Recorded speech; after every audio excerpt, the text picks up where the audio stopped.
think the message that RFK is bringing is pretty interesting. I just want to get your guys' response to this because I'm very hesitant to throw any support beyond RFK, mostly because I'm not only because I'm done with the Democratic Party, but because I find his takes on Israel baffling. The reason I find it baffling is because the way when I hear him describe foreign policy, he seems very astute. He seems like he's aware of propaganda. So what would you say? Once again, I'm not looking to debate you guys on this, but what would you guys say to people like me who question RFK because of his stance on Israel? Well, look, Bobby's not a perfect candidate. He's wrong, misinformed on some subjects, but he's right on most of the subjects. I personally, and I advise Bobby, and I would give him this advice about Israel. I think Israel has become increasingly authoritarian under Netanyahu. I think it's a police state. Even the New York Times, which has backed Israel all these years, is editorializing against the rightward drift of the Israeli government. I think the Palestinian people deserve human rights, deserve self-determination. I believe they're being crushed by the Israeli police state. So I think Israel deserves the right to exist, I support Israel that way, but I don't support Israel in its rightward drift or its crushing of Palestinian hopes and dreams. And I think Bobby's going to come out on the right side of that at some point. Yeah, I don't want to turn this to the. Sorry. Go ahead, Aaron. I will totally disagree with RFK Jr.'s Israel policies philosophically. I would note that his uncle actually was the most stood up to Israel more than any other American statesman since Israel's existence.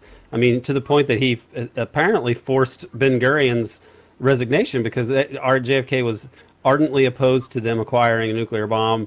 And rather than receive a letter that said, like, you better let us inspect this site, Ben Gurion resigned. And then a couple months later, that problem was resolved because Kennedy was dead, which is, really, I'm not saying that Israel did it because I don't believe that. But, it's interesting the way it worked out. Now, what I would say about RFK's Israel policy is, and it gets into an area where we don't really have a good way of even discussing these things. It's like 99.8% of elected officials in Washington are pro-Israel. And like you, Nick, I think none of the arguments on the merits are favorable to Israel. So why do 98% of people who are elected take a bad position on something? It's because of power. I mean, it's power, and there must be terrible consequences for going against it. And I believe he has bigger fish to fry. I don't think that that's the hill he wants to die on. And so what he says about it is not good, in my opinion.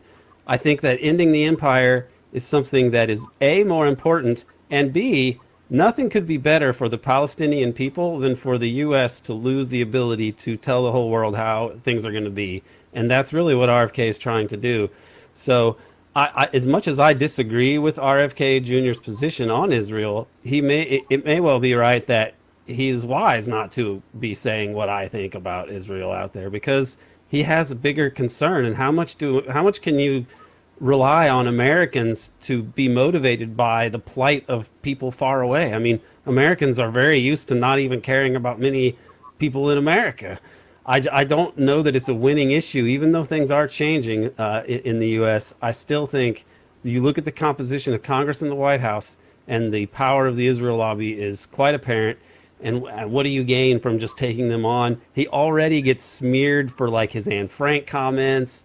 Daily Kos, that little CIA trained guy, the guy that runs that web blogger site.